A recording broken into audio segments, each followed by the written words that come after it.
Hello दोस्तों, welcome to my YouTube channel. और मैं हूं आपका प्यारा दोस्त दर्शन।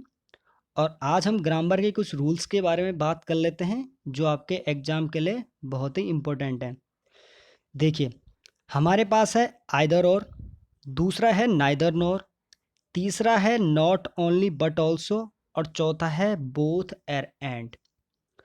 अगर आपके किसी स्टेटमेंट में आइदर लिखा है तो उसके साथ आपका और होगा, दैट मीन्स आपका स्टेटमेंट सही होगा। वैसे ही आपका नाइदर के साथ नॉर होना जरूरी है, कंपल्सन है। तीसरी बात है नॉट ओनली के साथ बट ऑल्सो होगा। क्लियर हो गया? अब आगे चलते हैं। अगर आपके आइदर के बाद फर्स्ट सब्जेक्ट है और के बाद दूसरा सब्जेक्ट है तो उसके आगे आने वाली ऑक्सिलरी वर्ब सेकंड सब्जेक्ट के अकॉर्डिंग काम करेगी।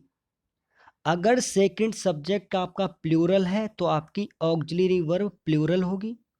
अगर आपका सेकंड सब्जेक्ट सिंगुलर है तो आपकी ऑक्सिलरी वर्ब सिंगुलर होगी।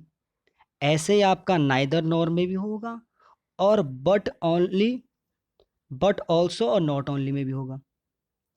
देख लेते हैं पहला एग्जाम्पल। लिखा गया है आइदर राम और students were going to school. Either के बाद राम आया। राम आपका फर्स्ट सब्जेक्ट है और सिंगुलर है। फिर आपका और आया, उसके बाद आपके स्टूडेंट्स आ गए। तो और के बाद अगर स्टूडेंट्स आए तो क्या आपका प्लूरल सब्जेक्ट है। अगर प्लूरल सब्जेक्ट है तो मैंने क्या बताया, इसके बाद जो आपकी ऑक्सिलरी वर्ब आएगी किसके अकॉर्डिंग आएगी, सेकंड सब्जेक्ट के अकॉर्डिंग। तो स्टूडेंट्स क्या है आपके, प्लूरल है, तो इसके अकॉर्डिंग आपका वर आ जाएगा। आगे चलते हैं। अब देखिए नाइदर नॉर में, नाइदर के बाद सीता है। सीता आपकी फर्स्ट सब्जेक्ट है। उसके बाद आपका नॉर आ गया, तो उसके बाद आप गीता आ गई। गीता भी आपकी सेकंड सब्जेक्ट है पर क्या है, सिंगुलर है। तो गीता के अकॉर्डिंग क्या आ जाएगा, इज आ जाएगा। अगर गीता की जगह में स्टूडेंट्स होता तो वो क्या होता, प्लूरल होता। तो यहाँ पे आर हो जाता उस कंडीशन में। क्लियर हो गया? चलिए आगे चलते हैं तीसरे एग्जाम्पल की तरफ। लिखा गया है not only dogs. Not only के बाद डॉग्स आया। डॉग्स क्या है, फर्स्ट सब्जेक्ट है, वो भी आपका प्लूरल है। फिर आपका आया बट ऑल्सो। बट ऑल्सो के बाद कैट आया। कैट क्या है आपका, सिंगुलर सब्जेक्ट। तो इसके बाद क्या होनी चाहिए आपकी, सिंगुलर ऑक्सिलरी वर्ब होनी चाहिए। तो इज आ गया कैट के अकॉर्डिंग। क्लियर? अब देखिए बोथ और एंड का केस क्या होता है।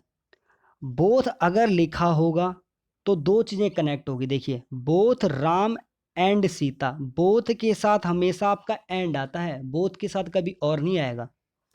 अगर ये दोनों एंड क्या कर रहे हैं, राम और सीता को कनेक्ट कर रहे हैं। अगर इन दोनों को कनेक्ट कर रहे हैं तो इनकी ऑक्सिलरी वर्ब ऑलवेज प्लूरल आएगी। आर आ गया, उसके बाद आपकी वर्ब की आईएनजी फॉर्म आ गई। थैंक यू दोस्तों, please like and subscribe my channel.